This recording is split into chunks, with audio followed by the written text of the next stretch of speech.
What does JP Morgan's coin launching mean to Bitcoin and other decentralized cryptocurrencies? And how do we see the market ever getting to $100 trillion? Those are questions I'm going to answer for you, so stay tuned.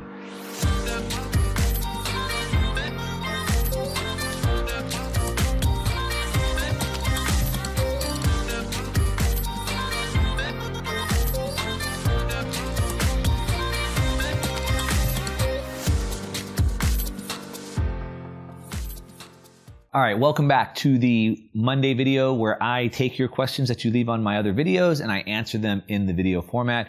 If your question is answered on the video, you get $10 in Bitcoin. If the question is the question of the week, you get $50. Now, the only rules are that you have to be subscribed to the channel before you submit your question. So make sure you're subscribed. If you're not already, just hit that button right now, subscribe right now. And then you have to watch the video to make sure to see if your question is answered. And then you have to message me to claim your money. Don't leave it sitting on the table. The question for last week's winner is Tommy Blanchard. What would be the counter argument to the idea that a deflationary currency that keeps going up in value discourages people from spending and is bad for the economy? That was a great question. I like that question, Tommy, because that right there shows that people aren't looking at the economy the right way. Just because that question was asked, I mean, that's what people are learning in the school. That's what people are learning from the media.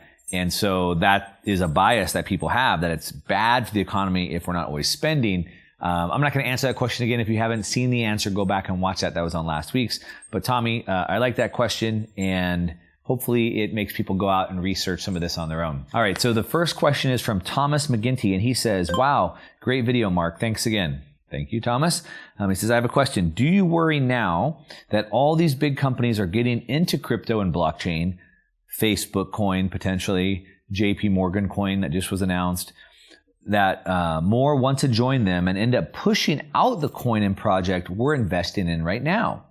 Cheers for all hard work you do. If big companies like Facebook or JP Morgan get in, does it push out coins that we may be invested into right now? And you think JP Morgan is going to affect it directly? JP Morgan rolling out the first cryptocurrency backed by a U.S. bank. Then you may want to consider getting out. So for example, JP Morgan coin is for the banks to transfer money between themselves. It's not for retail use. It's for banks to use it. I don't see that being a direct threat to Bitcoin. I don't see it being a direct threat to Ethereum. I don't see it being a direct threat to most coins out there.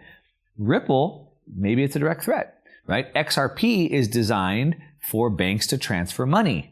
JP Morgan coin is for banks to transfer money. So there is some competition there. Will it knock it out? I don't know. That's something that you're just going to have to watch and monitor. So pay attention. Good question, Thomas. Make sure you message me to get to your prize. The next question is from Frank Vandergeef. And he says, you talk in a video about Bitcoin being in between a collectible and a store of value.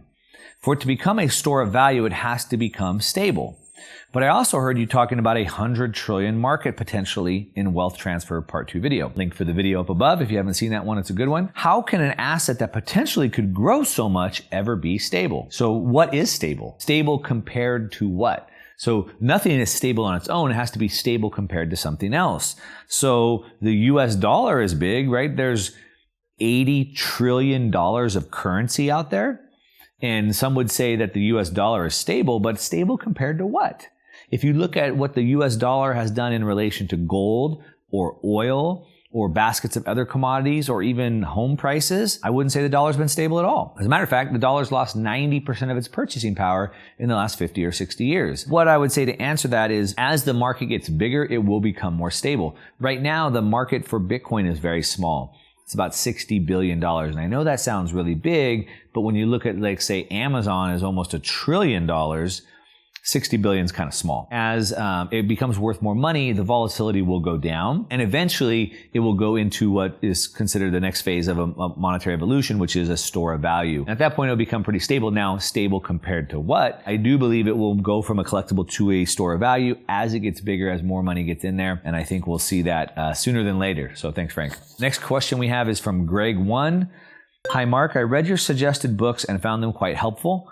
I was wondering if there were any books or audio resources that could help me to get started on how to build a business corporation and manage it. I ask for any audio resource so I can learn on transit like you suggested. I did recommend to listen on transit. I talked about turning your car into a mobile university. You know, on average, people commute about 30 minutes a day, some more than that. So that's 30 minutes each way. That's an hour a day you could be in a university. Imagine that. Imagine how much more you could learn if you spent that hour a day learning. To answer this question, a lot of people have asked me for book recommendations. He's asking for one that would help them to get started on a business or corporation and manage it. Now, there was additional conversation that happened in here, and I asked, like, specifically, what are you trying to listen to or learn? Because there's different books for everything. Depends on what you're trying to learn. And he wanted to learn how to start a business, specifically on, you know, how to set up the accounting, how to set up the corporations, all those things, but he didn't even know what product he wanted to do. So the book that I would recommend for everybody wanting to start a business would be a book called Ready, Fire, Aim. It's by an author named Michael Masterson. And if you want to start a business, this is the first book that you should read. And I don't know if I want to spoil it for you, but I would highly recommend to read that book, Ready, Fire, Aim. If you're considering starting any business, read that book. If you're liking any of these questions, make sure to give me some thumbs up on these. If you're not, you can give me some thumbs down. Also, I would ask that on the questions down below, you can also give them some thumbs up as well and leave some comments down there. That way we know which ones are really resonating with you and we know who the winner is for next week. The last question that we're going to answer is from Josh Romportl. And Josh says, great stuff as always. Thank you, Josh. Do you see DAOs? A DAO is a decentralized autonomous organization. Do I see DAOs replacing centralized organizations and corporations like MakerDAO? Can it be a replacement of central banks? I feel like we're really sleeping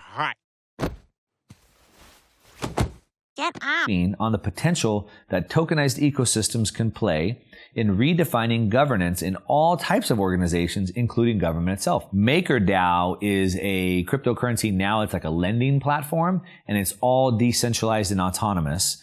There's other ones as well. Can it be a replacement of central banks? So that's kind of the experiment that MakerDAO is doing. It's very interesting. And basically, you can put in 250 Ethereum, and you can get a loan back for like 100 Ethereum, and it's pegged, and the decentralized autonomous organization controls the inflation and deflation to keep that peg working, and it's all done programmatically. It's all done based off of the code. There's nobody centrally controlling that. And it's a really, really cool experiment, and it's been working really well. Could it be a replacement of central banks? So what do central banks do? Central banks try to control the economy by manipulating interest rates. They lower interest rates, they raise interest rates. So they're manually doing it. A group of people meet, should we raise them, should we lower them? And they manually do that to try and control the market, the inflation. MakerDAO is basically doing a very similar thing, but all autonomously, all decentralized. And it seems to be working so far. So could it be a replacement of central banks? I think it could. I think there's maybe no reason for a central bank. I think if we went back to a hard sound currency, like a gold-backed currency or a Bitcoin-backed currency, there would be no need for a central bank. I don't think that anybody should be trying to manipulate the economy based off of interest rates. I believe interest rates should be set on a free market, depending on what people want to loan and what they don't want to loan. From that perspective, I think we should get rid of the central bank altogether. However, seeing as we do have one, could a decentralized DAO like MakerDAO replace one in the future? And 100%, I think it could. I think we're already starting to see that. And he said, I feel like we're sleeping on, like missing the potential that tokenized ecosystems can play in redefining governance. For sure. What happens is it's code. So it's written into the code. And what we have for governance right now is we have a bunch of people that just sit around and try and interpret things as opposed to using the code or the law for that. And so I think we're already starting to see it can be a replacement for governance. And I think we're going to continue seeing that even more. And if you haven't checked out MakerDAO, you should, because it's a really cool project. So thanks for your question, Josh. And that's it. That's what we got for the questions for this week. Leave your comments and questions down below or on any other videos that we do. If you get picked, you get $10. Question of the week gets $50. Make sure you're subscribed right now in order to win that money. And that's it. To your success. I'm out.